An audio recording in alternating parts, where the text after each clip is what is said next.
Hi Gemini, welcome to Sweet Tea Astrology and Tarot. My name is Erica. This is a January eclipse review and reflections video where I'm going to talk about the astrology that occurred during January's eclipse season and pull some different cards in relation to the different eclipses. For the first eclipse, I'm going to use the Radiant Rider-Waite Tarot. I'm also going to pull a Animal Spirit Oracle card from Colette Baron-Reid. For the second portion, I'm going to use the Lenormand deck, and I'm going to pull from the Sage Goddess Gemstone Oracle deck. Try to give y'all a better idea of what has occurred and give you some reflection and hopefully some insight to help guide you through it. Now, I have learned in my studies that if you don't have any planets or angles aspected very tight in orb by the eclipse, if you aren't hit immediately by it, like within a week, then it's about a 3-month resonance for the lessons to start showing up. March is month 3, so now's a good time to talk about it. Mercury's retrograde gives us a chance to go back and review and reflect. Felt like a good time to do this. I wasn't around in January to give you the guidance then, so I want to do my best to make it up to you now. So Gemini, on the 5th of January, we had a new moon solar eclipse at 15 degrees of Capricorn. Capricorn is where Pluto and Saturn have been moving through, and I like to think of it as like destruction for the sake of reconstruction, and whatever has kind of fallen apart has done so for the betterment of your highest good, even if it doesn't feel like it or seem like it right now. The things that you have somehow lost, not been able to have, hasn't followed you through, has been because you needed to be able to do it on your own.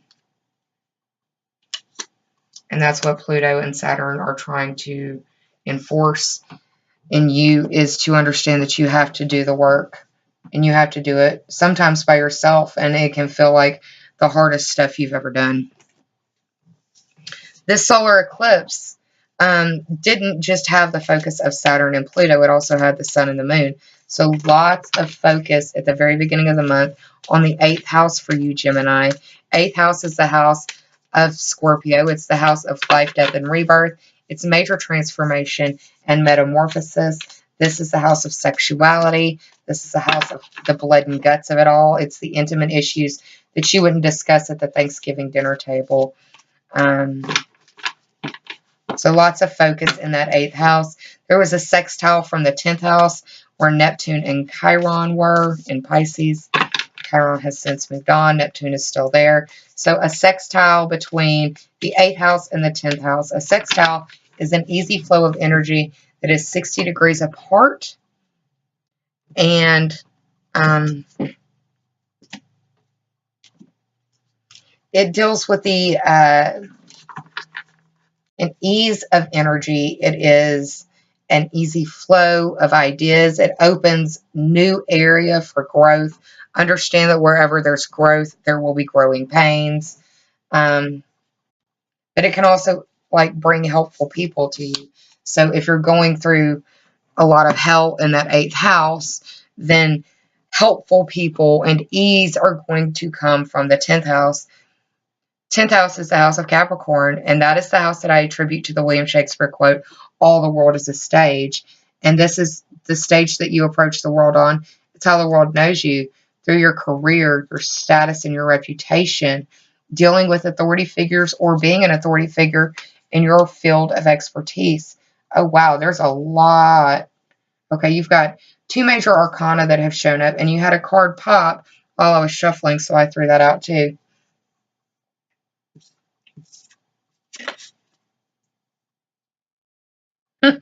I was saying deconstruction for the sake of reconstruction, and the spirit animal card that fell for you is the number 6 card, the beaver spirit. Lay a solid foundation. Can't make this stuff up, can you? So the card that popped out while, hang on, before we get to that, let me talk about a couple of more things with the eclipse. Sabian symbol. The Sabian symbol for the eclipse is school grounds filled with boys and girls in gymnasium suits. This reflects the energy of the sky in many ways. We're talking about an institution, which is 12th house, Pisces energy. You can think of it as a school of fish, Pisces. School grounds have like clear defined boundaries, clear borders, usually marked by a fence, very Saturnian. Learning, higher learning, has strict teachers. You have to do the work to get the grade, very Saturnian. There's a dress code and it is enforced, very Saturnian. There is a designated time, space, and place and uniform required for this learning. So, now let's talk about the cards. We have the card that flew out of the deck while I was shuffling, the Five of Wands. 5 is a number of adversity. 5 also speaks to the 5th house. It speaks to the eclipse happening on the 5th of the month. The Wands are fire sign energy. That's Aries, Leo, and Sagittarius. The Wands deal with our creative impulse. 5 of Wands deals with disagreement, strife, debate. This is also seen as sort of play fighting, but getting carried away. It's like play fighting that has gone past being play. It's turning into an actual fight. And it's every man for themselves.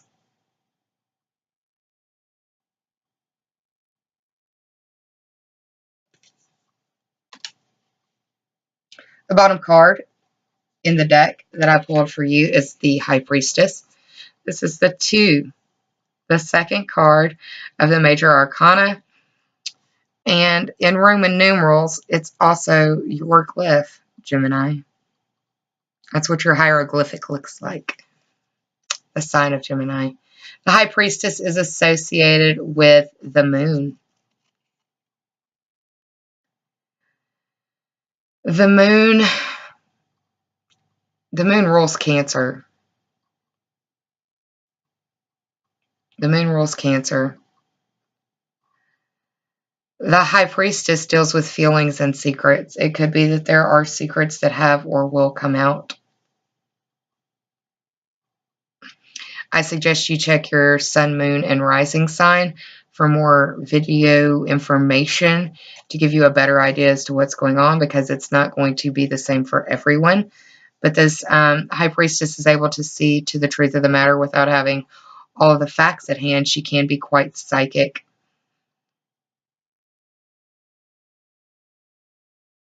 The water signs usually have a pretty strong psychic sense.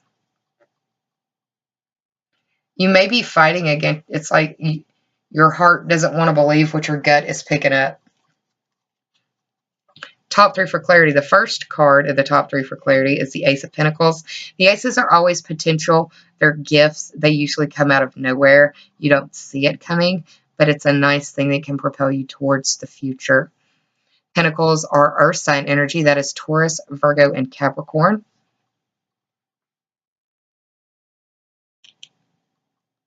The Ace of Pentacles deals with prosperity and manifestation. For some of you, it could be manifesting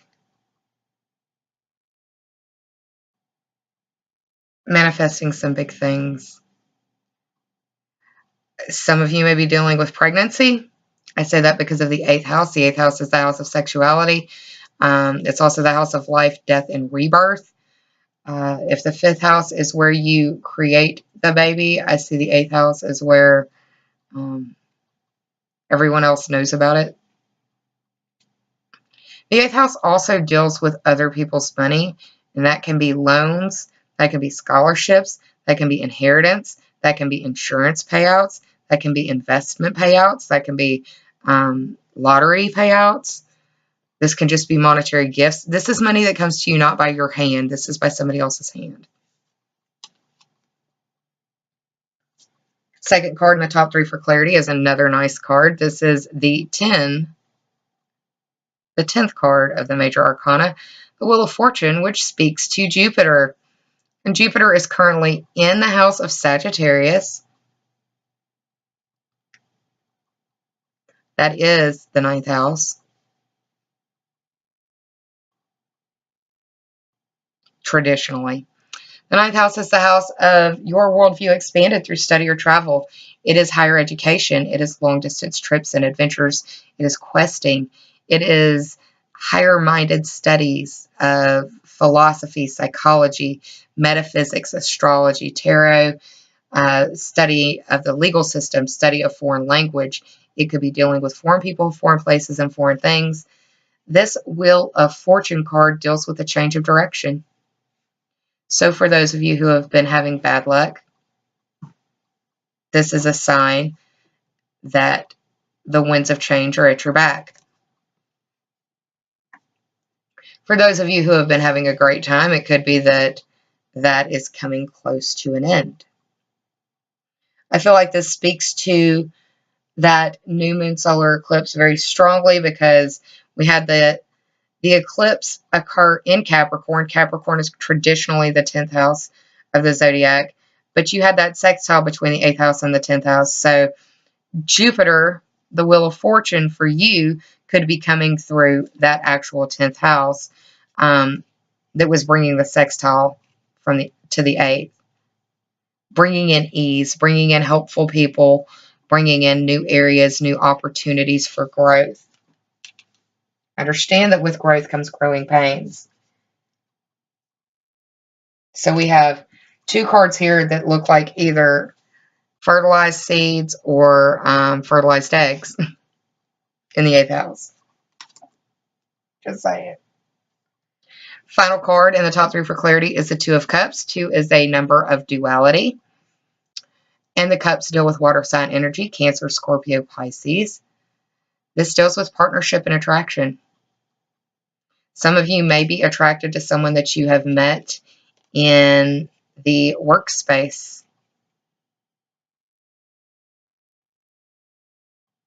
Or could be attracted to someone in like a managerial position or something like that. This person could also have some strong Leo energy. I say that because of the Leo symbology in the card. This is a minor arcana lovers card. This is strong attraction and collaboration.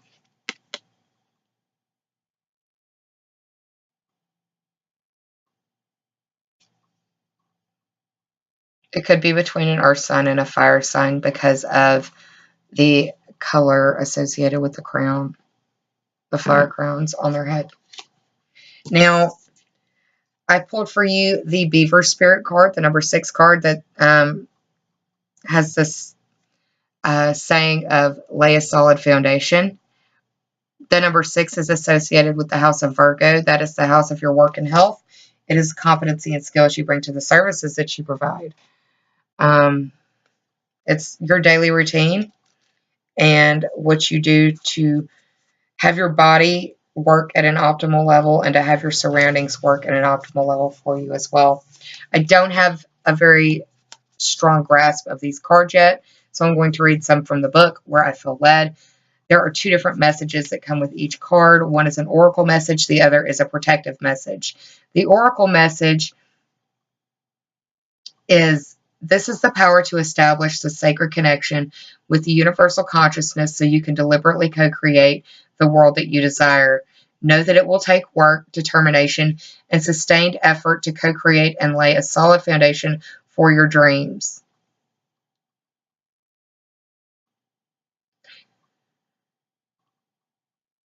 If, with spirit as a partner, you bring the twigs and branches of your intentions and desires and spread them across the river of time, you'll be amazed at what you can do.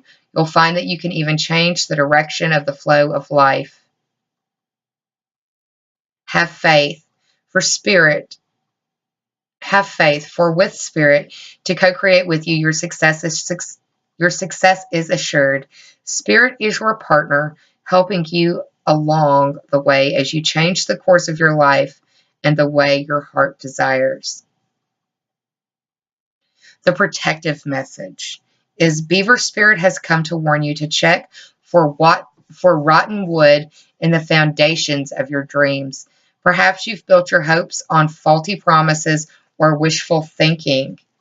Maybe you made choices from a place of unworthiness, hoping that once you got what you desired, it would somehow change you and make everything better. And you had to face the truth that it didn't. Maybe the beaver spirit is telling you that it's time to accept things as they are and perhaps consider abandoning the project, relationship, or situation so that you can make room for something better. The beaver spirit says you can always get busy and build something fresh and new if the desire is true. All manner of miracles can spring up from a new, strong foundation when you remember your partnership with Spirit. Be clear about what you're building and why, choosing from a place of worthiness, well-being, and wholeness. Self-understanding and acceptance will provide you with a solid blueprint to begin again. Get busy now. Beaver Spirit says that this is not a time to procrastinate, but a time to start building again. Always mindful that the foundation you are laying and trusting, pardon me, that you are laying, trusting that Spirit is co-creating with you. So yeah, for some of you, this eclipse season has brought about realization. It could be one that you have come to through logic. It could be one that you have come through by emotion. It could be some that you've come to by like just psychic sensibility or intuition. However it is that you've come to the realization, you see that there is a need for change and there's a desire for change. Now, work with Spirit and co-create. Look for the rotten wood in your situation, especially that 8th house. This is life, death, and rebirth. This is major transformation. This is intimate issues. This is the blood and guts. This is sexuality. This is other people's money. Where have you built your foundation? On someone else's faulty promises? Have you built your foundation on sand? Is the foundation strong? Have you even checked the foundation?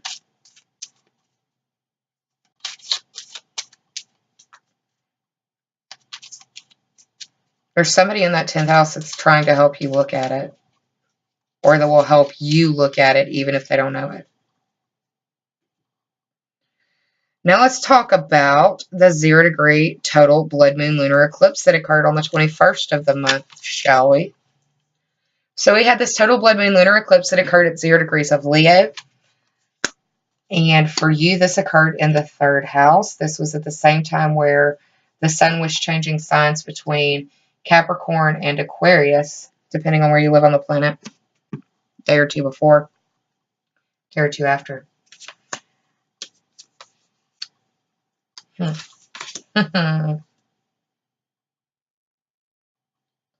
Okay. Let me shuffle the Sage Goddess Gemstone Oracle deck. Now, the Lenormand deck does not read the same as tarot cards, so don't freak out. The first card, the bottom card of the Lenormand set, is the letter. The letter is the 27th card of the Lenormand deck. 2 plus 7 is 9. That speaks to the 9th house of Sagittarius. Jupiter is in the house of Sagittarius right now.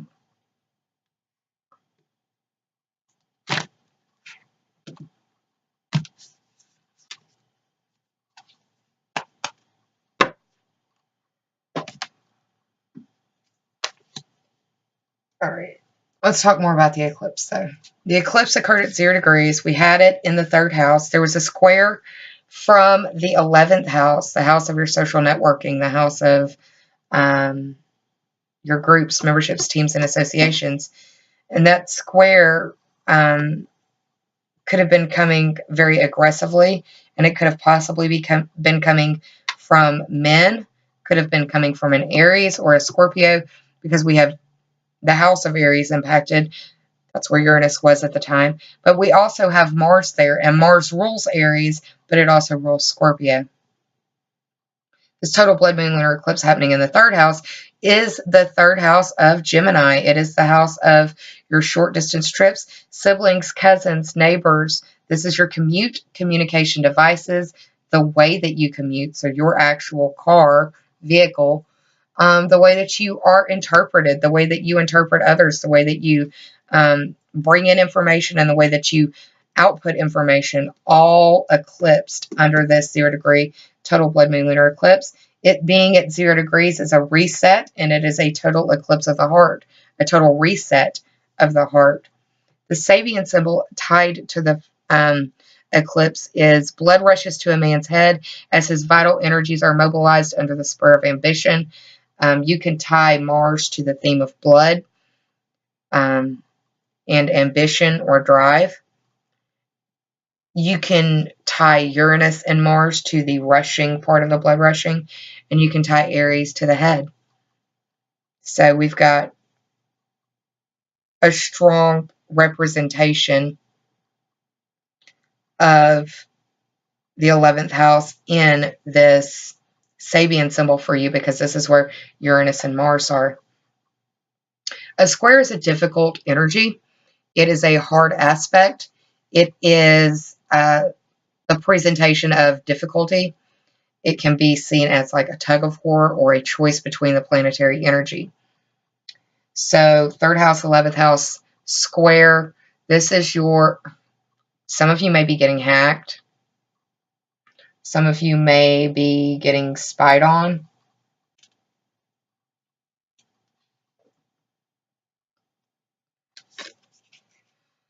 The letter is, like I said, the 27th card of the Lenormand deck. 2 plus 7 is 9. That speaks to the 9th house of Sagittarius.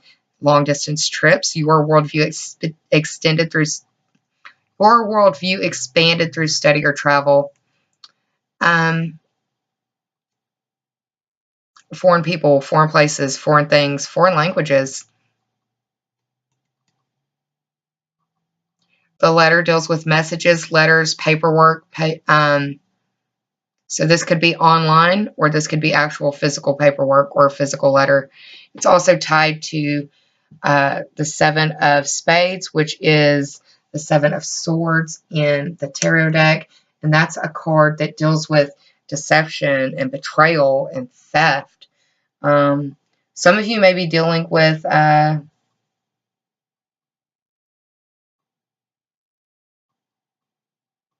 like having your stuff stolen while you're on a trip. We have the Tower card as the first 3 for clarity. The Tower is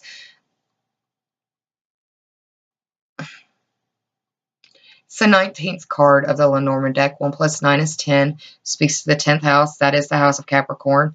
That's where that solar eclipse occurred at the beginning of the month.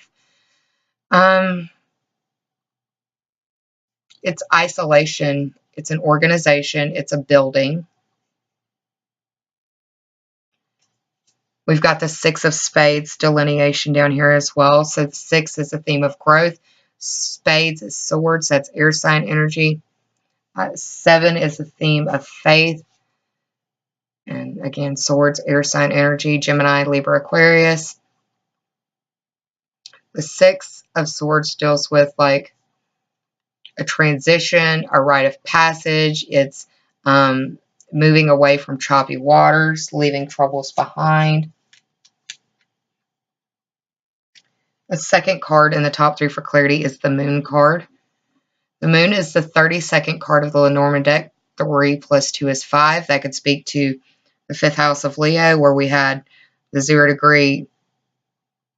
5th house is traditionally the ruler, or Leo is the ruler of the 5th house traditionally. That's where the 0 degree total blood moon lunar eclipse occurred, but this also could be broken down to the eclipse happening on the 5th day of the month. The moon is about your reputation and your intuition and cycles, and we also had the High Priestess up here talking about intuition.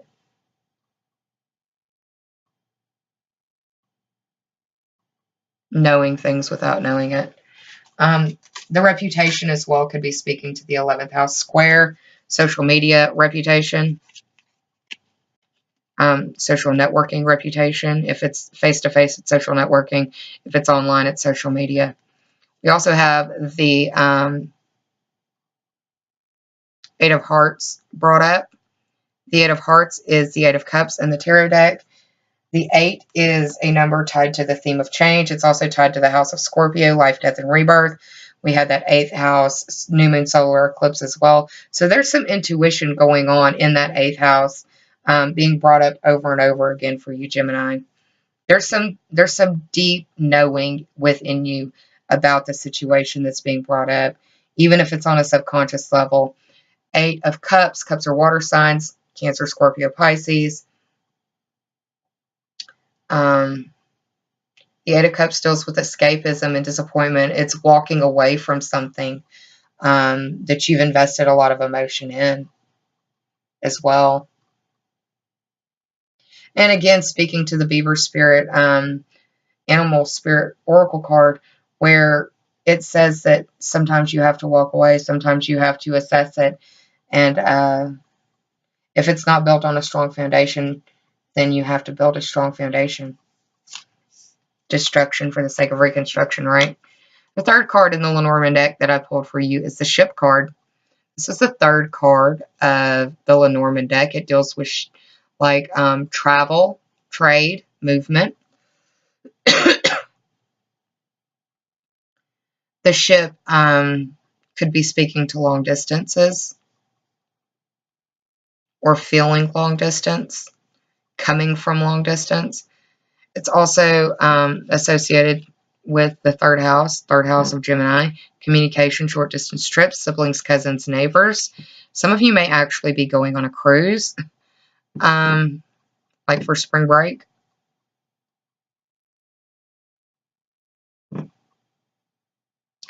And it's also tied to the 10 of Spades. 10 of Spades is 10 of Swords. The 10 is a number of completion, also tied into the house of Capricorn, again reflective of the solar eclipse that occurred at the beginning of the month.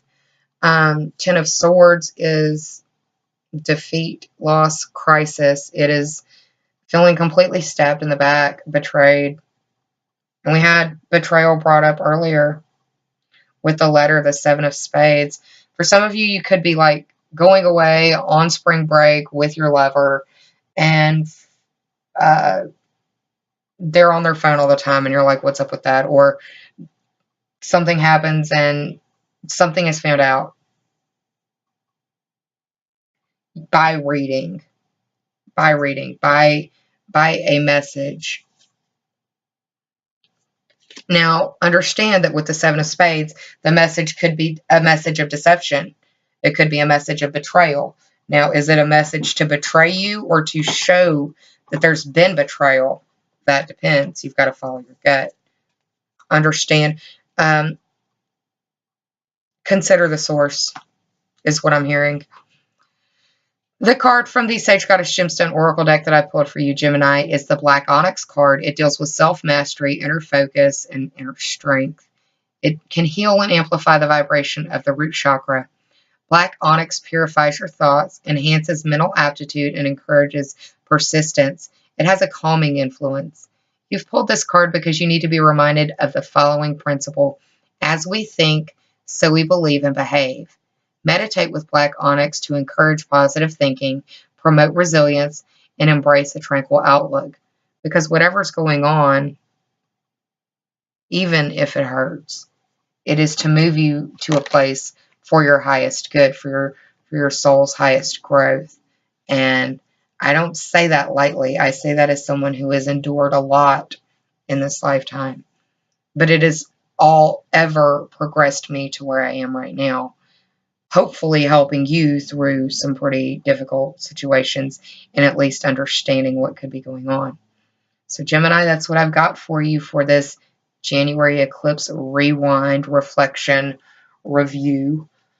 I hope you enjoyed it. I hope that it helped give you some information. I hope that it was enlightening. I hope that it inspired you in some way. I hope that it helped you in some way.